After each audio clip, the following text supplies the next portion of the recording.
Hey, Rick, if you get a minute when you give your little report, that's the first time I've ever heard about the beavers on the lakes. If you just kind of give kind of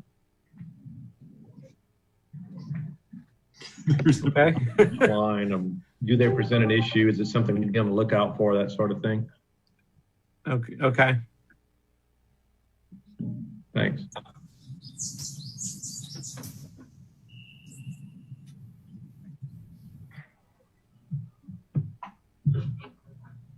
Okay, it's 2 o'clock. I see Tom and Rick for joining in the meeting today. Again, we apologize for having a Zoom meeting. It sounds that sounds as though the governor has moved us to stage 2. So perhaps next month, if we're well behaved, we can actually meet in person, which I think we're all looking forward to. So with that, I'll call the meeting to order. Thanks for everyone for being here. I'd like to start out with any additions or deletions to the current agenda that I put out. Anything to add or take away?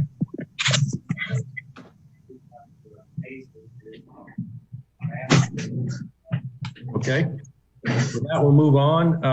Can I get any approval for the previous meeting minutes?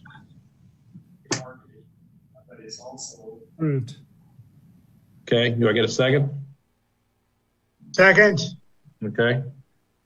All right, minutes approved. Board member or Tom Judson comments. Tom, we'll start out with you if you want.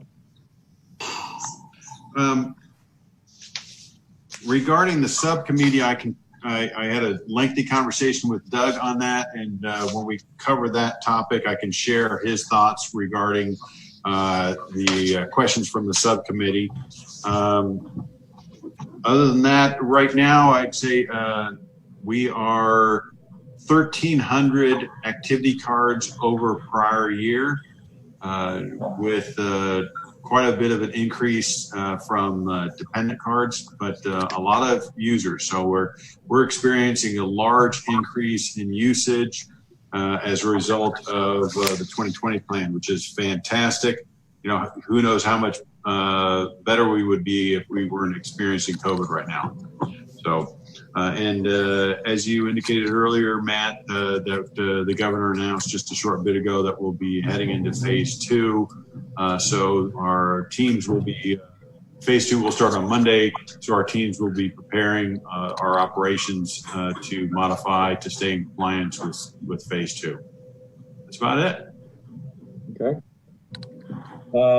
Any board member comments? I know Mary, welcome Mary.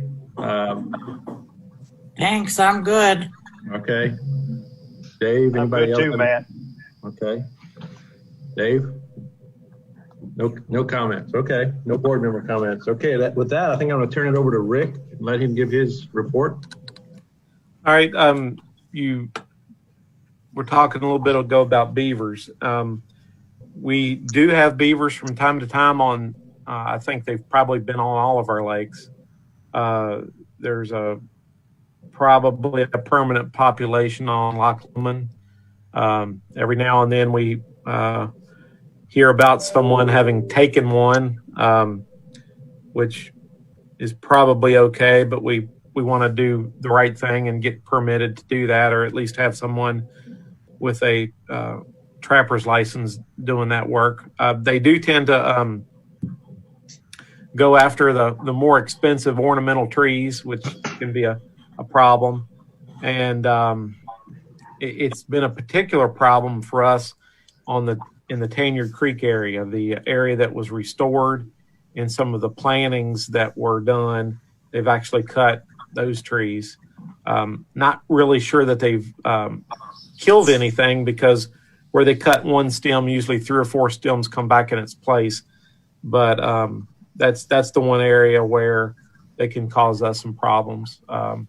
If it's to the point that we have to do something about them, I usually err on the side of removal and not relocation, because that tends to transplant a problem to another area. So anyway, that's the short version of that. Getting into other issues, I'm putting together the materials list for the Grant and Fish Cleaning Station. Of course, I'm going to get approval from the Bella Vista Fly Tires before we go forward with anything because they're cost sharing in that project. We'll approve. We'll approve.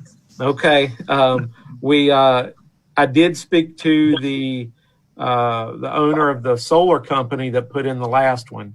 At first, I was going down the road of a separate structure with a roof that would house a fish cleaning station, kind of like at London Landing. And when I started collecting prices, it very quickly went out of budget. So we're going to do more like the dock cleaning stations like we have at Norwood and some of the other areas. Solar power, water pump, a basin, and a surface for filleting fish is what we'll have. And of course, there'll be a water pump to circulate water out of the lake for that. And we should be able to put the remains in the lake there at Granton. And we'll install it on one of the existing easy docks. We may decide that we need to go out into the lake a little bit further with a couple more sections, but that shouldn't be a big deal. But I'm looking at getting that going here real soon. We continue to have very heavy usage on our lakes. Tom talked about activity cards. I can say the same for boat registrations. They're going up almost exponentially from years in the past. And there's two things to account for that. One, we reduced the fees by almost 50%. And then the coronavirus being out on the lakes is one of the things that really haven't been impacted by that. And so I think we're seeing an uptick in usage because of that. I can't remember if I spoke of this last time or not, but we hired a fisheries student to work in our grounds maintenance department, and we give him a taste of our fisheries work whenever we can. So he's kind of crossing over departments. He's working out really well for us, very interested, and somebody that we might want to try to bring back next summer as well for summer help. We've got new signage in at the Stony Kirk ramp. We are extending parking and designating a construction area. There's an area that we're going to reclaim from the forest to allow staging and construction parking, and that should create enough room to keep everyone happy there. The calls for our delinquent boat registrations have all been made, and for the most part, I had no issues there. For the most part, people have purchased their registrations. They just haven't put them on their boat. That's the way it usually is. We're replacing 2 kayak racks, one at Pontoon Park and the other at London Landing on Lake Windsor. We're kind of doing this in stages. We'll build one. We'll move the units over, and then we'll remove the old one. And so that's ongoing.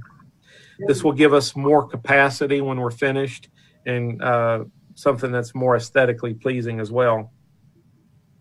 We did have a fatality on Lake Brittany last Sunday.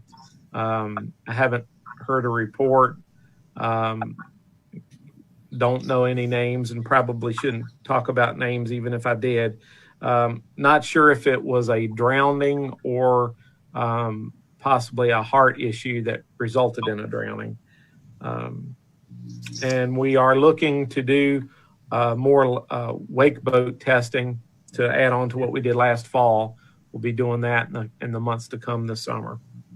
In our fisheries department, as of last week, people are still catching trout on Lake Brittany. It's getting kind of late, but limits are still being caught. I have quotes in for channel catfish, and we'll be stocking those soon in all the lakes. We have completed our second E. coli sampling from the beach and are awaiting those results. I expect them to be good. We continue to treat algae and weeds on Loch Lomond weekly, and we've done Lake Avalon twice now. and we'll continue to remove algae from the beach, which has been kind of a collection area for algae. Actually, today with the high wind and yesterday, it all blew out. It was blowing away from the beach. Sure down. It's clean right now. Father's Day weekend's all booked up. And as soon as the weather stabilizes, I expect the algae problem to go away. We're closed on Mondays, but we are open Tuesday through Thursday. But we keep going from warm to cold, and as long as that happens, we'll have algae. That's what I have. Okay, thanks for the update on the beavers. I got an email earlier in the month about that, and I just was really concerned. I've lived here for 18 years, or almost 19 years actually, and I've seen them and just didn't know if they were a problem or not. So thanks for the update on that, and thanks for trying to maintain the lakes, because I know it's been a challenge this year with all the rain and the varying temperatures and things like that. Yeah, we tolerate them until they become a problem. Right. I have a comment about the beavers. In 2008, here on Rayburn, they were prevalent. And one night I had an 8-inch diameter pear tree, a pretty big one. The whole thing just disappeared in one night. Wow. Unbelievable. But since then, no problem. Rick, I have one question. Okay. Was there an accident on Lake Windsor this past weekend? I haven't heard of an accident, no. Okay. I heard a rumor that there was one, and I didn't know if it was true or not. If it was, it flew by under the radar of any of my guys. I haven't heard about it. Okay, thank you. Mm-hmm. Is it odd that we didn't hear anything about the drowning on Lake Brittany? I'm really shocked that none of the newspapers, or if you Google it, nothing has come up with any stories on that. Is there a reason why that would? Well, not be? I can say likely because we set up a perimeter in the lake to keep onlookers away, and the police departments blocked off the entrance to the lake. So there were very few onlookers able to see what was going on during the body recovery period. Not the kind of thing you want to have a lot of people right looking at anyway. We got a really nice compliment from Mayor Christie and from Chief Graves that the Lake Rangers did an outstanding job assisting search and rescue, doing everything they can in a very difficult situation. So my compliments to Rick and John and their team for their hard work in a very challenging situation. Didn't we get another email from a member about an incident on Loch Lomond that was handled very well by the Rangers? We actually did. I think, Tom, you responded to that person recently also. Rick, maybe you can... it was the wake boat violator, I guess? I think so, yes. Okay. So we responded to that, and we put a ranger out on the lake. Actually, he had to, from what I understand, he had to kind of chase the guy down. And at first, he was kind of belligerent with our ranger and was asking for, where is it a rule? What policy allows you to tell me I can't be close to the shore and all this? And it basically came down to our ranger was going to be in his back pocket until he complied, or if he continued to not comply, he was going to be escorted from the lake. And so, was he a resident, Rick? Do you know? Yeah, I think so. Yes. I guess, did he trade? Do you know if he traded in, or did he live on the lake? I believe he lived on the lake. I've got his registration information. I haven't had a chance to look him up, but I intend to give him a phone call. Okay. Any other questions for Rick? Yeah. So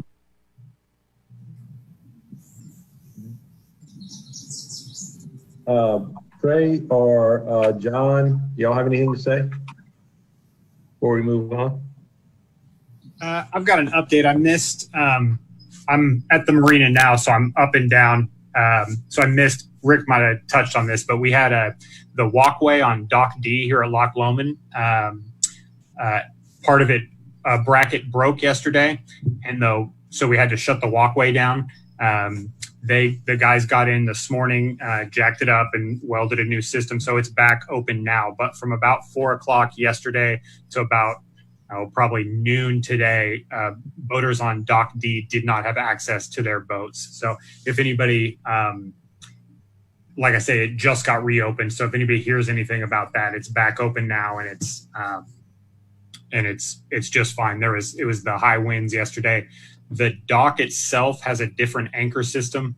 And so the dock stayed where it was. It was just the walkway that fell down. And so there wasn't any, no damage to any boats or no troubles there. We did shut the power off to the dock for overnight, but so no damage, no trouble, just a 12-hour period where boaters didn't have access. Yeah, we had some pretty high winds yesterday and last night and this morning. So yeah, today's been pretty bad. This is Grace, and I've been hearing from a variety of people that they've noticed the presence of lake rangers and checking for registrations and so on. So I think that's good news. Yes, I've seen them on Lake Rayburn more than ever. Yeah, it's great. yeah, I agree. Seen them several times.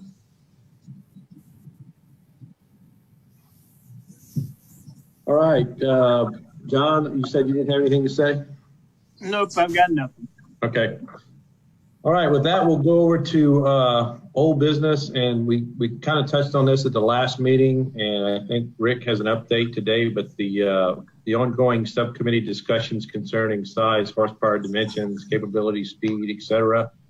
John, do you want to take over and talk about that? I mean, Rick, do you want to take over and say something about that? Your mic's muted, I think. Appreciate that. Okay, so we've got a subcommittee, which is myself, Kelly Austin, and Errol Waston, talking about is there appropriate to make limitations to the boats in the future for Bella Vista.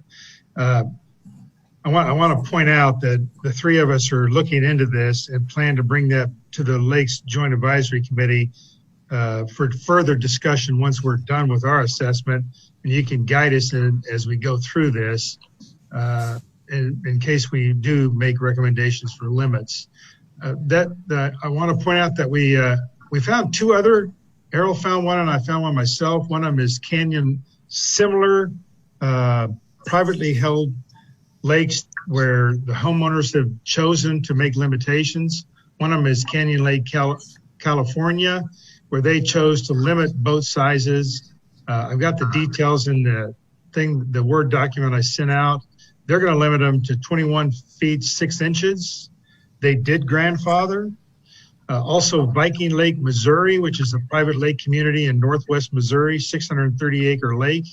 They have chosen just recently to limit boat size. They talked about limiting wake boats, but chose not to restrict them or eliminate them, but they chose not to, and have chosen to limit watercraft to 24 feet. And they say motor cannot exceed manufacturer's recommendation, and no boats can be double motored unless it's a pusher motor for trolling. We've also reached out to the Water Sports Industry Association, which we've used them in the past. They gave us several inputs. They thought that limiting displacement or horsepower would be not recommended and not practical, but they do recognize that the industry in general considers recreational boats to be 26 feet and under. And part of that is based on the fact that the Coast Guard has established rules for boats based on their length, and boats 26 feet and longer have additional rules. So WSIA, they recognize that establishing a rule around 26 feet or at 26 feet allow almost all recreational boats to operate at Bella Vista. WSIA recommended we talk to Arkansas rep for the National Association of State Boating Law Administrators and Rick Eccles, maybe your team talks to them. The rep is Stephanie Weatherton. I've called her, emailed her, but no response yet. She must be busy. So we're going to reach out to NASBA. As far as what we're going to do next, we want to talk to Coast Guard Auxiliary to see what their input is. I would prefer to reach out to some of the local marina operators that sell boats and seek their input. Tom Judson, did you mention that you might have, were you referring to our attorney about grandfathering? Yeah, so I spoke with Doug about grandfathering, and this is in some ways similar to the discussion that we had regarding wake boats. It's his opinion that we always want to make sure that the rules are not, in his term, arbitrary and capricious. And so we have to have a logical manner in establishing rules. So when you referenced that the Coast Guard considers anything 26 and below recreational, that's reasonable. Okay, so a government entity has stated that anything below is recreational. You know, that makes sense, because what he's saying is when you talk about arbitrary and capricious, what's the difference between a 26-foot boat and a 25-foot boat and a 24-foot boat? How did you come up with that decision? The fact that you referenced the Coast Guard, that's a good thing. With regards to grandfathering, his opinion is that if we were to get challenged, if we were to say, look, from this date forward, if your boat is any new boats that are over 26 feet, we're not going to allow. The fact that you're not prohibiting all of the boats would probably be interpreted by the courts as being arbitrary and capricious. And if we got challenged in court, we would probably fail. It doesn't mean that we can't enact rules. It just means that we're on thin ice if someone were to push it and take us to court. Okay, so as we go further with that, Tom, it was the WSIA that mentioned it was his words, their chair, it was actually their executive manager, Larry Meddock, executive director. He mentioned the Coast Guard's rule. So I got to be careful. We're going to reach out to the Coast Guard Auxiliary and maybe the Coast Guard, because it was his use of words that I captured. So I want to be careful of saying there are rules that the Coast Guard has for boats bigger, 26 feet and bigger. I don't think they categorize them as recreational. That was Larry Maddock's words. So we'll follow up. We'll certainly make sure we circle back with Doug once we have more information, and if we pursue that position. There is one other thing I want to relate to that, Tom, and maybe you can help us. I've reached out to Carmen by phone and by email. We're not sure if there are any boats in Bella Vista registered over 26 feet or over. So when we did get information from Carmen's group, there were a total of 108 boats registered either before the change of rule or after the change of rule that are bigger than either 20 feet is the old rule where we charge more, or the new rule is new boats 18 feet or more. So there were 108 boats that were registered at a length that could potentially be more than 26 feet or more. We don't know that, and I don't know how hard it'd be for Carmen to find out about that. So first of all, got to apologize that Carmen couldn't get back to you. She's out on bereavement. Okay. And okay. It's been a little bit lengthy because she went up to last visit, and then a passing. And it's not a problem for us because it will take us some time to. But I think I do have an answer. I do have an answer to your question. So the way we track it is, so they give us the registration, and then we put them into whichever bucket it is, whether they're, currently we're tracking when they're over 18. We could go to the registration because it has that information in there, but we would be looking up several hundred to do it. So it is possible but not very easy, because we don't track it and go, okay, this is a 24 foot, and this is a 23 foot, and the next person came in and registered as 22 foot. We don't do this. We just put them into the bucket of, okay, they're over 18. They could fall into this category. But we do have access to the information. It would just be very time consuming to pull all 180 up and see where they fall. Which is kind of how I asked her the question. I said I didn't ask her to look at them. I asked her what kind of manpower it takes so that at least so that the POA board can make a decision as to whether we want to pursue that information. We're a little worried about, if there is a 27 footer, how do we grandfather? If there are none, then we wouldn't have to worry about grandfathering. Correct. So, there's some big cruisers on Lomond, so I don't know. There's a couple different ideas that Doug and I threw out, is try and figure out what the longest one is currently, and then determine if that's a reasonable number, and then restrict everything bigger than that. But that may not accomplish our goal. The other thing is, in some cities will do this, is they'll come out and say, okay, 4 years from now, this rule is into effect for everybody. So it avoids the grandfathering, and it gives people ample notice, a couple of year notice, that this new rule is heading their way. So that could be something that you could consider also. Okay, thanks for that. I think Bella Vista just did that with playground equipment in the front yard or something. They said by 2022 it had to be gone.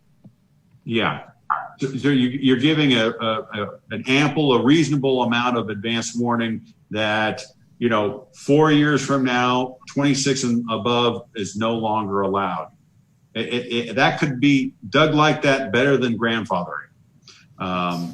But we can do grandfathering. Just recognize that if we get challenged in court, we will probably lose. Okay. One question. Would it be possible for volunteers to help do the investigation on what's registered?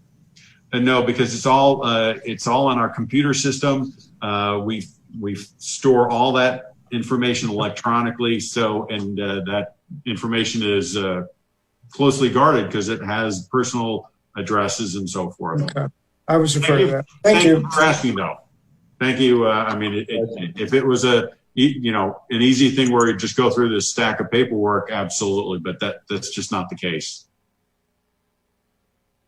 That really kind of summarizes it. Are there any questions from board members or anybody else that you would like the subcommittee to look at? Because we do need some more time for Errol and Kelly and myself to go do some more work.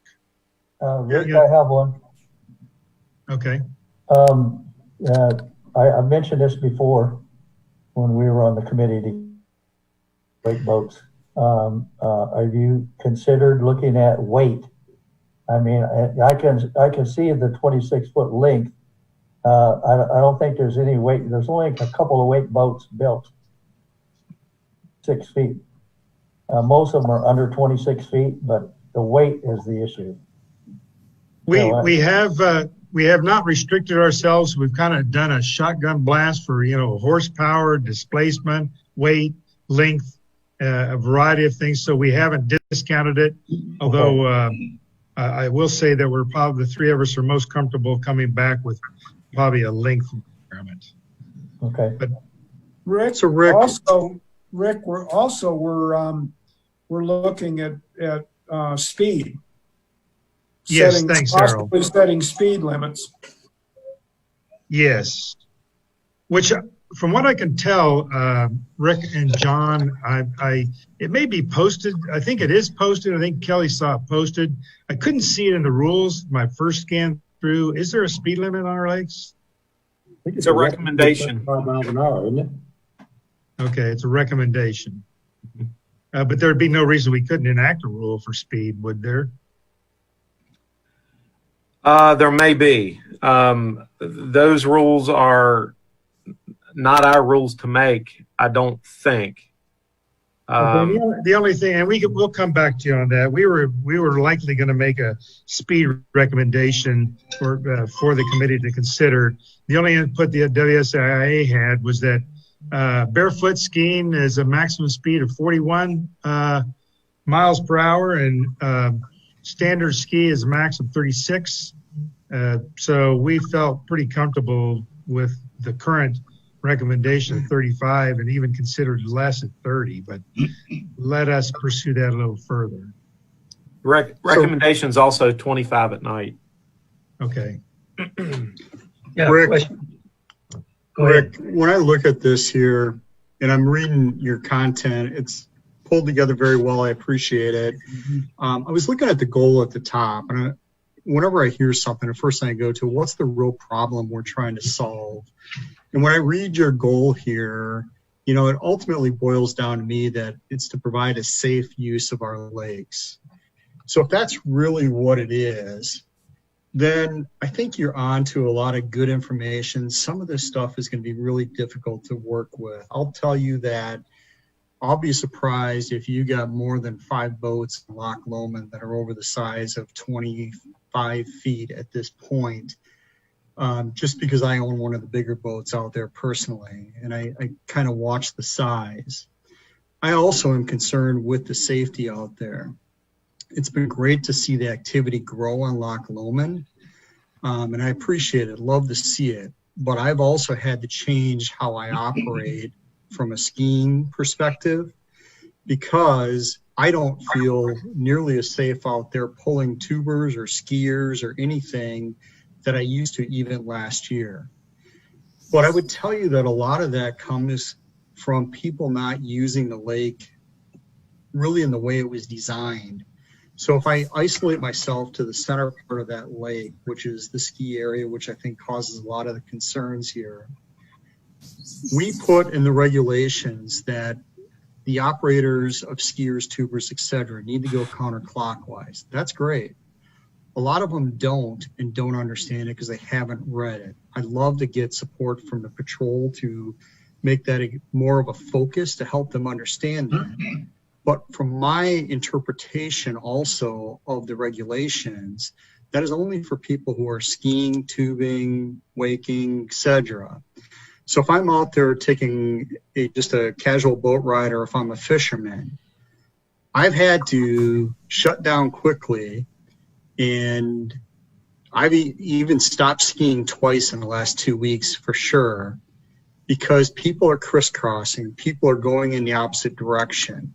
So if you think about a road, we don't allow people to go in different directions. If we're going to enforce the counterclockwise, which I do think is a good idea, then I would like to see us enforce that for all people as you navigate the lakes, and avoid the crisscross. I'd love to see things like you can't swim in the middle of a lake, use the inlets, like don't stop and put up a boat, because that's getting very dangerous to swim out there. It's putting the people at risk behind. Starting to look at things like how far behind somebody people can travel. I've had a guy on Memorial Weekend, I'm pulling a skier and he had to be less than 100 feet behind me. I just stopped skiing, because if that guy misses something, doesn't see something, I got a kid who's potentially dead. Another challenge I've got is, if we're talking about safety, people don't understand how to go retrieve somebody that they're pulling. So I get people that go right, I get people that go left. To me, it should be part of the regulation that I pull counterclockwise, I turn counterclockwise to retrieve. So everybody's turning left to retrieve. So there's no surprise when somebody falls off and the person in front of you, a couple 100 yards in front of you, whatever, is going to stop. I, behind that person, know I'm going to go to the right in a passing mode. They're going to go to the left. So we start to talk about safety, and that if that's what this is really all about, I guess I would ask that we broaden it away from just looking at the boats and displacement and speed limits and horsepower and length of boat. Now, length of boat, 26, I'd sign up for that all day long. Class of boat, I get, but I think you cover that a lot underneath the length of it. Displacement, I think, is going to be extremely difficult to manage or control. Speed limits, I get it. Dual motors, absolutely get. Horsepower, I think, is a tough one to govern because you're pushing different types of boats. So if I'm pushing a tri-tune, a regular tune, a ski boat, a fishing boat, all those horsepowers don't equal out, even though they are a single number. They don't equate at all. So I guess I appreciate what you guys are doing. I think it's a ton of great information. I would just ask us to broaden the thought of safety a bit within this, if that makes sense. Okay, we'll take that input and consider some of the other options. Well, I have a comment. Yeah, safety is the number one factor, Ross, but also I think a lot of this discussion centered around the fact we're trying to prevent damage to the property owners. And that property damage is caused primarily by big waves, I presume, big waves that we think originated primarily from big wake boats. But that's still to be determined, I think. We're still up for discussion.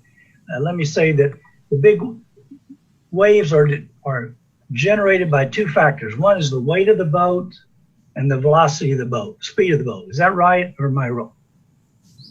Well, two factors generate the weight. The weight. You can also take a bass boat and trim your motor way up and purposely make a big wake and plow if you want. It'd be more than that. I mean, they can put devices. The wakeboard boats put devices on, so it's probably the most critical is hull design, weight, and speed. So it's not just two factors. No, but you know, what I'm registering back to is I'm looking at the goal statement, trying to figure out what we're really trying to solve.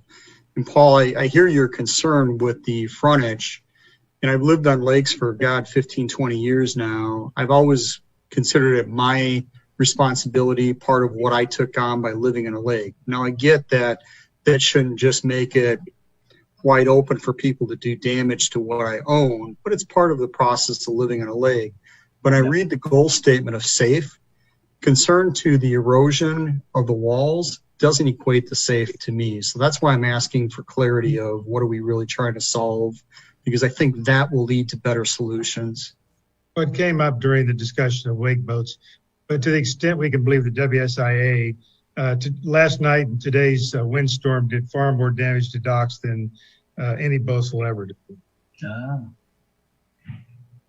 Any other questions or comments? I have one comment. One other thing that Canyon Lake, California did that I thought was very safety oriented, they created a map of the lake and they defined a certain distance from shore to be basically a 5 mile-an-hour speed and suggested that all non-motorized equipment be in that area, which would be kayaks and paddle boards and canoes and swimming to be in that area. And then they defined the 35 mile-an-hour zone basically in the center of the lake to be used for boating and higher speeds and skiing and pulling tubers and that kind of stuff. So they actually defined where the non-motorized and swimming should be versus where boating should be. We have created those maps. I've got them up on Loch Lomond, and I'm trying to get them up on Windsor and Ann just as soon as I can. Yeah, let me use that as a segue to thank your team, Rick Eccles, because the red buoys are up on Lomond that are at 200 feet from the sign, and the maps are on at the ramps as well. So that was a job. Thanks for taking care of that, Rick. That was a recommendation from our previous actions. So the buoys are there. They're at 200 feet. They look good. It's amazing how short it is. I noticed we've got some new ones out on Windsor, the orange ones that kind of show where the no wake zones extend around. So those look good as well. Hey, just to give you a kind of a thought on this is we would probably want to implement these changes for the 21 season, and we would need the boat regulations updated by the 1st of December, which would then mean that it would have to go in front of the board. Any rules changes would have to go in front of the board in November. So that means that the Lake Committee would have to vote on it by October. So yeah, I think we can meet that, Tom. So thanks for that reminder. Just wanted to give you a timeline. Hey guys, this is Jason Adams. Some of these items that we're talking about going in one direction and not being able to cross a lake in a kayak really limits the use of the lakes for kayaking. That would be detrimental if I can only go one way around the lake to fish, or if I wanted to cut across or something like that. So if we do change something, let's take in consideration, put yourself in that position of being limited as a kayaker as well. Okay. So Jason, I would agree with you. And when I made that statement, I'm referencing more from a powerboat perspective. And if we talk about the areas that Rick has garnished off for swim and kayaking, I would hope that would be sufficient space. Yeah, I'm thinking of like Grand Lake has enacted some kayaking restrictions where they can't be out there at certain times and can't be 100 foot off the shore and things like that. Just a slippery slope, and I hope we don't go down that path. I would agree. Thanks. Any more questions or comments to Rick and his committee? Rick, I appreciate you and Errol, and I forget who else you said was working on that project. Kelly's with us. Kelly, thanks to you guys. I think you're on the right path. I think it's a great idea to consult with legal, and I think we've had some really good input. Okay, we'll talk about it then in the future. Sorry, I got to drop off. Okay. All right, the next item on the agenda was an update from the Rules and Regulations Committee as it pertains to particularly the kayak fishermen based on our previous discussion. And that was basically the issue around, can non-POA members fish as guests in a fishing tournament or a kayak tournament or anything like that? So I think the Rules and Regulations Committee has met. Is there been any updates on that, Tom or Dave or anybody know that? Yeah, so where we're at is any changes to policies requires 2 votes of the board. So what they've done is they've made a modification to policy 3.04 that has to do with guests. That policy change has had 1 vote of the board. It's going up for another vote at the end of this month. So if it is voted in the affirmative by the board, then it would go into effect. What the changes are in 3.04 that pertain to this particular issue is that, for example, this situation regarding a kayak fishing tournament that would have non-members, we would then bring that issue to the Lakes Committee, and the Lakes Committee would vote on a per event basis if they were going to allow non-members to participate or to not participate. So that's how I envision it to happen. If we can wait 1 additional month, we'll know if the board approves 3.04. I will then get you a copy of 3.04 so that you're aware of how it works. We do have a working copy of 3.04 on the website in the governance section. If you want to go take a look at it, you can see. So I don't think it would be appropriate for us to answer that question this month, but it may be appropriate for the Lakes Committee to answer the question next month. Thanks, Tom. Appreciate that. Any questions on that from anyone? Are they going to limit the fishing tournaments, kayak fishing tournaments to no wake lakes, or all lakes? We have been using all lakes to my knowledge. Rick, do you have a comment?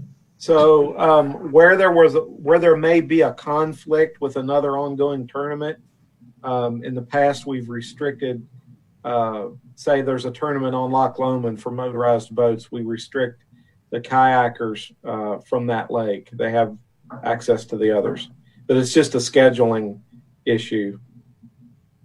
Okay, I was just thinking of a safety issue. You know, you got a bunch of fast boats and kayaks don't go together.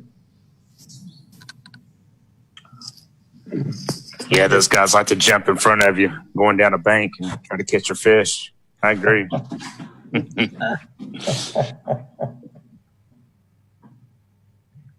Okay, so I anticipate we'll be talking about that a lot more in the next few months. On new business, we have to make, I think according to Rick, we have limited time to making a decision on the 2021 lake drawdowns. And at our last meeting, we talked about drawing down Lake Rayburn with the possibility of trying to do Lake Ann again this next year at the same time, because Lake Ann, because of all the rain we had this year, filled up very, very quickly. I did speak to one guy that does a lot of construction on Lake Ann, and this is just one guy who does docks and things like that. And he said there were six jobs that he knew of that needed to be completed, that needed to have the lake drawn down to have them complete. And he said he thought there were other ones out there besides the 6 that he mentioned. So I don't know if that weighs into your decision, Rick. And I think you said Lake Ann is fairly easy to draw down. It's a matter of opening the valves, but the downside of that is it has such a large watershed. If it does rain, if we do get a tremendous amount of rain, it can fill it up very, very quickly. That is true. So I guess it's, in my mind, the decision is not that difficult. I think if your staff can handle the workload, I think we do Lake Rayburn, and then we attempt. My vote would be at least to attempt to try to do Lake Ann again to give those guys time to complete the work that they wanted to do in their docks and what have you. Well, there's also an issue of having the lake down 2 years in a row, and issues that people might have with not being able to enjoy the lake for 2 winters back to back. So, I don't know if 6 jobs needing to be done. There's probably 6 jobs on every lake that need to be done. So I'll just throw that out there for what it is. And so when do you have to have a final decision? I like to start having my organizational meetings and informational meetings in July. Usually I have those towards the end of July. That gives people time enough to locate a contractor and get the permitting taken care of for a November drawdown. Well, I see both sides of your issue, particularly when it comes to Lake Ann. I personally like to fish Lake Ann, and I personally would not like to see it drawn down again next year. But at the same time, I'm open to, if it needs to be done for a short period of time. It sounds as though you're saying you might want to wait another year and do it, skip a year and then do it again later down the road. I don't have a strong opinion. I just wanted to bring up the fact that bringing it down 2 years in a row could present some negative consequences. Okay. What about the possibility if you take Lake Ann down to do it? I think Matt said for a shorter period of time, maybe it stays down for 6 weeks instead of 3 months or something. That's always a potential. Depends on the rain. Yeah. Yeah, I think when it comes to Lake Ann, it's an all or nothing, simply because of the rain situation and how hard it is to get that lake down and to keep it down. So, in a perfect world, yeah, we could do it in a shorter time frame, but with the rain we get and how quickly that lake fills up, I just think you're better off going with all or nothing. Anybody else have a question, comment on drawdowns? Yeah, on Rayburn, I'd like to make a motion that we go ahead and formalize the request to draw down Rayburn, or start the motion, whatever the process is. I'll second that motion. So I would say Let's go ahead and have a vote on Rayburn. We can defer to the decision on Lake Ann to next month. So all in favor of drawing down Lake Rayburn in 2021? Aye. Yep. Any opposed?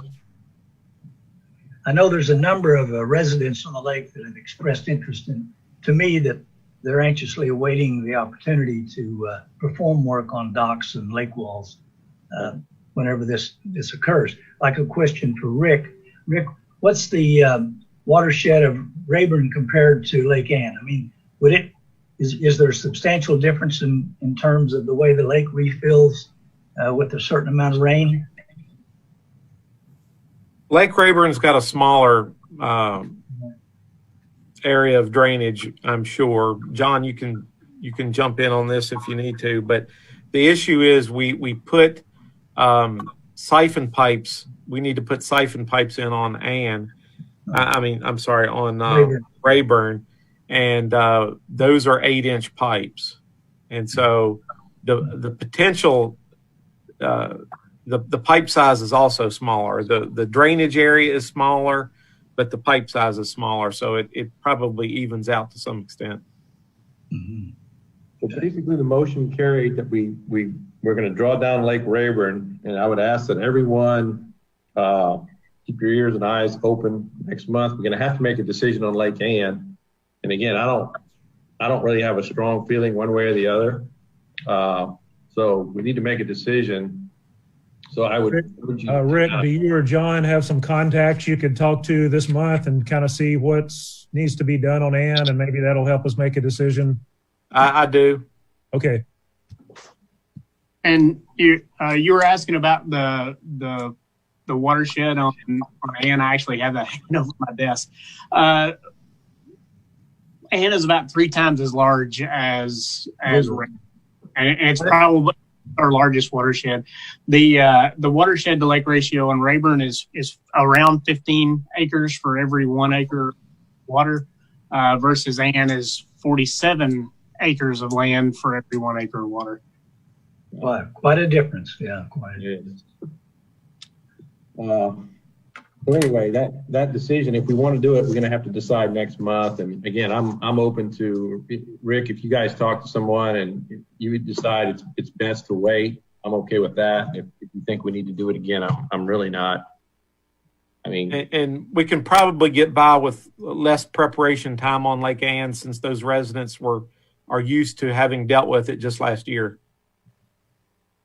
So any input that somebody would have that would help us make that decision would be great, because it sounds like we're kind of sitting on the fence on that one. Anybody else have any questions on that or concerns? So the only other new business that I have is we want to welcome Carol Phillips, Errol Wasson, and Ross Gurner. They're going to be new members officially next month. And with that, we have to elect officers. I'm willing to continue to serve as chairman. Kelly Austin, I want to thank him for his service as vice chairman. He would like to step aside and just be a regular board member. So there's an opening for vice chair. Paul Bickford is willing to remain as secretary, but I bet if somebody really wanted to be secretary, he might be willing to give that up at some point. So get a pay raise. So if anybody wants to be vice chair or any of the offices, please email me or call me. And if we have 2 people wanting to do the same position, we can have a vote next month. Hopefully we'll meet in person and we can do that vote. We can do a secret vote, not a secret vote, but we can vote in private, where we write the name of the person you want on a piece of paper and turn it into a neutral party, so that nobody gets embarrassed about who votes for who. But we do need a vice chairman for sure. So if you guys will consider that, and again, just contact me, email, voicemail. If you want to call me or send me an email, that'd be great. So please consider. We need to have somebody in that role. I want to welcome Sandy Fosdick. Sandy, congratulations on winning your election to the board. Look forward to working with you. I'm glad you're going to be on the Lakes as a Lakes liaison. So we look forward to working with you in the future. Do you have anything to say at this point? I do not. Okay. Thank you very much. Okay. Hey, Matt. Yes. I know we have some guys rolling off, and I think Marvin's the only one I see on here. I believe Harold Robinson is going off. Harold I don't is. recall who the third one is, but we do appreciate their service and time they've been on the committee. Yeah. Thank you. Marvin, thanks for all you've done. Thank you. And I appreciate all you guys. And it's been a great 7 years, learned a lot. I think the club made a lot of very good decisions. I think they were very fair looking at both sides and made good recommendations to the POA. Obviously, they passed them. And once again, I'll miss the club. I'll probably come as a visitor to a few meetings just to see you guys again. And the main reason I'm leaving is, I've been there 7 years. I think it's time for new people. And the second big reason is we're expecting our great-grandson any day now. And we want to be around, and we'll probably end up watching him once our granddaughter finishes her leave at home and goes back to work. So once again, thanks to all you guys. Appreciate it. Yeah, thank you. Thank you. Okay, Tammy, do we have any input from members, POA members who wanted to bring something up at the meeting that you could read? I think we did that last time. I did not have anything this time, Matt. Okay. Is there anything? Go ahead, Paul. Well, I was going to say, I did a no-no. Apparently, I thought it would be okay to forward Tammy's email to a interested member. Did we talk about this earlier? And that's a no-no. So only the people that the email message goes to is allowed to attend the meeting. I believe that's correct. Is that right, Tammy? That's correct, Paul. It's for staff and committee members. But if he had any comments, he could have given them to you. If you knew what he was going to talk about, you can bring that up right now. I see. Well, next time if that happens, I'll do it that way. Okay, perfect. Thank you. Again, hopefully we can meet as a group in the boardroom next month. Hopefully we can get back to a more normal situation. So I don't have anything else on the agenda. Does anybody else have anything else that they want to bring up or talk about or questions? July 8th will be the next meeting. July the 8th. Okay. July the 8th. And also, before you all can get a pay raise or all, you have to forward the hours you've worked to the secretary each month. All right. So I'm looking forward to the hours that you've worked this past month so I can record them in the meeting minutes. Okay. So please send your volunteer hours to Paul so that we can record those. Yeah. Paul, thanks again for putting the meeting minutes together. I know that's a big job. Mm-hmm. If that's it, I'm going to go ahead and close the meeting out. Appreciate everyone being here. Meeting is adjourned. Thank you very much. Thank you. Thank you. Thanks.